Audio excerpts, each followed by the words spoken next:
Judge rolled his eyes at the black defendant, then froze.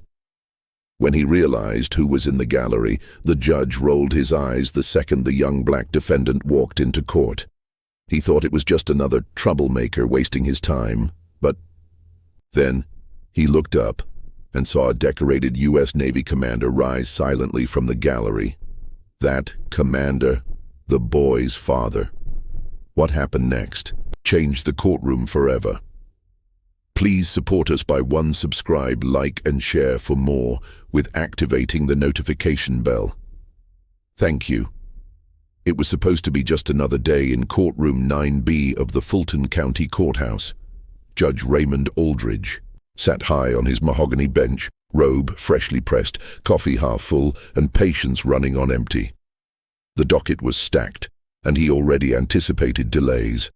What he didn't anticipate was the moment that would define his entire legacy. The doors opened with a quiet creak, and the next defendant was escorted in. 17-year-old Jamal Carter stood straight, hands cuffed in front of him, chin held, high but not arrogantly. He wore a school hoodie, crease marks still evident from the overnight jail cell, and a pair of glasses that slid down his nose. Jamal had no criminal record. His only crime was being in the wrong place at the wrong time, walking home from robotics club with a bag full of tools that looked suspicious to the arresting officers. Judge Aldridge sighed theatrically. He looked Jamal up and down and rolled his eyes. That eye roll wasn't just fatigue, it was contempt disguised as indifference. The room picked up on it. The bailiff stiffened. Jamal's public defender, Ms. Reeves, turned her head slightly, and from the back of the room, a figure in a crisp navy uniform tightened his jaw. Aldridge glanced briefly at the gallery. He didn't notice anything unusual. Just a few bored spectators, a journalist scribbling notes, and a sharply dressed black man in military regalia sitting next to an elderly woman who clutched her purse like it was a lifeline. The judge cleared his throat. "Let's get this over with," he muttered. "Defendant, state your name for the record." "Jamal Carter, Your Honor." His voice was calm, measured, unapologetic. Aldridge smirked. "Of course it is. That one comment, that single offhand jab, it didn't just echo in the room, it reverberated through decades of systemic injustice. And the man in uniform in the gallery?"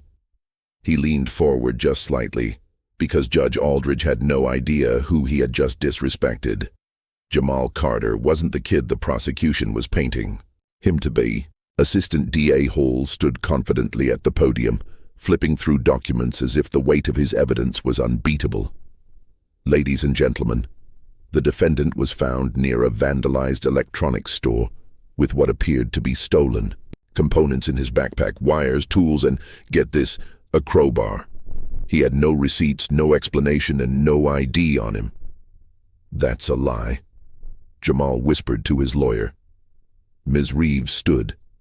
"Your Honor, if I may."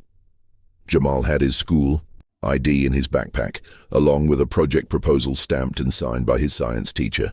He is part of a citywide robotics competition and was carrying materials for his entry.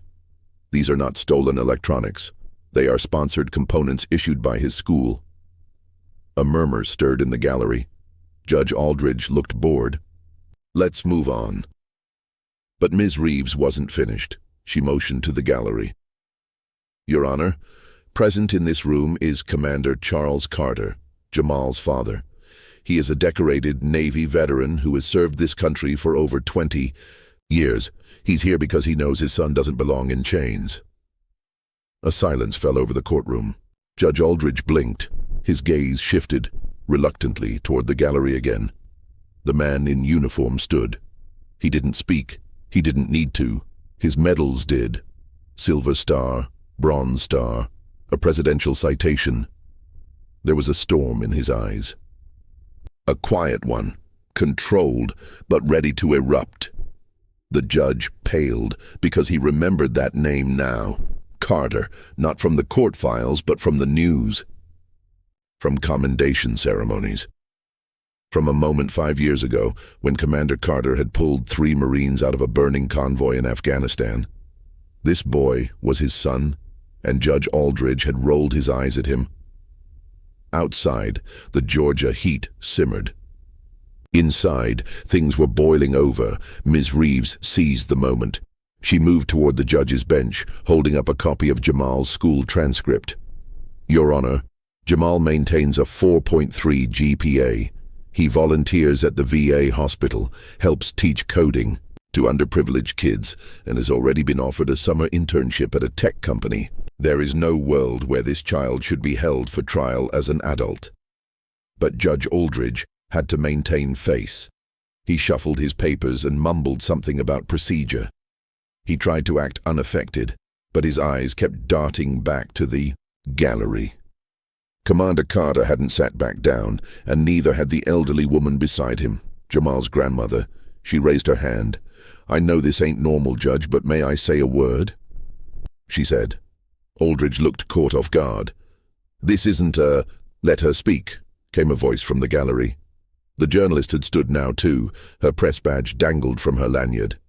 "The public deserves to hear this." With a sigh, Aldridge waved his hand. The grandmother stepped forward, leaning on her cane. "My grandson don't steal. He builds, he fixes.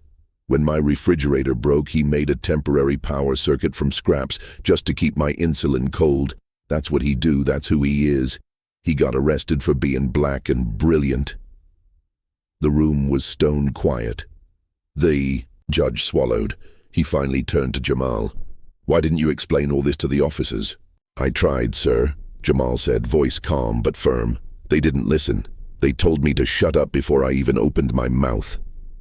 The court recessed for an hour, but the tension didn't leave. Judge Aldridge retreated to his chambers, shaken. For the first time in years, he stared at his own reflection and saw the cracks in his supposed impartiality. He remembered a time in law school when he believed the justice system was fair. Before the bench, before the robes, before the power had numbed his empathy. He thought of how many kids like Jamal he had brushed aside. How many eye rolls had quietly dismissed lives, dreams, futures. He sat back down and opened Jamal's file. Again, this time he actually read it. When the court reconvened, Aldridge walked back in slowly. "Let the record reflect," he began, "that the prosecution has failed to present sufficient grounds to pursue these charges in adult court." He paused. "The defendant is released into the custody of his parents. Case dismissed."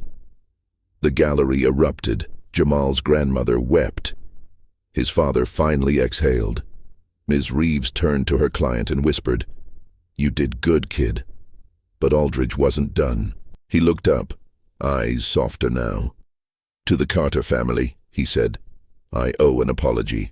Not just as a judge, but as a citizen of a country still learning to see color without bias. I failed to show the dignity your son deserves." "Commander," Carter gave a simple nod. "Then change," he said. "For the next boy who doesn't have a father in uniform." The video of the trial went viral that night, clips of the eye roll. The moment the judge realized who was in the gallery, the grandmother's defiant testimony, and most importantly, Jamal's quiet composure. Social media exploded. Justice for Jamal trended within hours. News outlets picked up the story. Interviews followed. First with Jamal, then with Commander Carter, and finally with Judge Aldridge himself. "I was wrong," Aldridge admitted on live television, "but I'm going to make it right." He began pushing for reform, diversion programs, anti-bias training, a court mentorship system for at-risk youth. Jamal helped launch a tech initiative for inner-city schools, and Commander Carter became a speaker on justice and leadership. But the most powerful moment came a month later. At a community event, Jamal stood on stage, holding a small plaque. "Not every kid gets lucky," he said. "I got a family that fought for me. But what if I didn't? We can't depend on uniforms to earn respect. We need a system that sees the worth in every face, especially the ones no one's watching. The crowd stood. Some clapped. Others cried. In the back of the auditorium, Judge Aldridge stood with a cup of coffee, this time fully emptied. No robe, no gavel, just a man learning. And for once, instead of rolling his eyes, he bowed his head.